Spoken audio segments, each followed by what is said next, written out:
Hit Kalabari করা আরম্ভ করে আমার সিনিয়র সিটিজেন কাকু শিলিগুড়ি থেকে এসছে। আবার একখানা হিট গড়াহার পুকুরে, একের পর এক হিট। দেখতে হলে চলে আসুন কলাবাড়ি গড়াহার পুকুরে। মাছ মারতে হলে কলাবাড়ি। বড় মাছ বড় মাছ বড় মাছ বড় মাছ বড় মাছ, ব্ল্যাক কাপ বড় বড় মাছ। কিছুক্ষণ আমার ছবি আপডেট দেওয়া হবে। আটার মাল খেয়ে গেছে কাকুর। আসতে থামা হয়নি। মুখটা দিয়ে লাগাবা, পিছন দিয়ে লাগাবা না। মুখ দিয়ে ল্যান্ডার করবি, ঢুকবে না, লেজ দিয়ে বেরিয়ে যাবে উল্টা। এ কাকার আমার 74 ইয়ার্স বয়স। আমার এখান থেকে গত বছর দুটো বড় মাছ মারছিলেন, একটা 8 কিলোর একটা 6 কিলোর।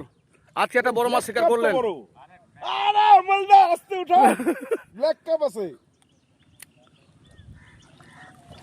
দেখতে পাচ্ছেন মাছখানা কিভাবে।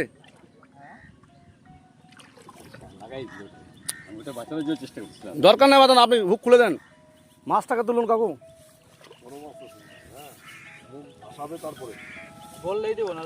না, মুখ দিয়ে ল্যান্ডার, সবসময় মুখটা দিয়ে ল্যান্ডারটা হবে। হ্যাঁ, ল্যান্ডার করে দাও। হ্যাঁ হ্যাঁ, ঢুকাও। ও বাবা কাকু, কিছু বলো এদিকে। আপনার এই যে মাছ ধরার যে অভিজ্ঞতাটা কিছু বলবেন একটু আমার দিকে তাকিয়ে। কাকু এদিকে। আমি বড় মাছ আগেও মেরেছি, এখনো মারলাম। কেমন লাগছে আজকে শিলিগুড়িতে 6 জন এসেছেন, কেমন লাগছে? না ভালো, পুকুরে মাছ ভালো, মাঝে খুব আরাম পাই আমরা। মাছ আছে, কোনোদিন খাই খাই সামনে হবে, কিন্তু মাছ হয় বলে চার না করলেও মাছ হয় বলে না।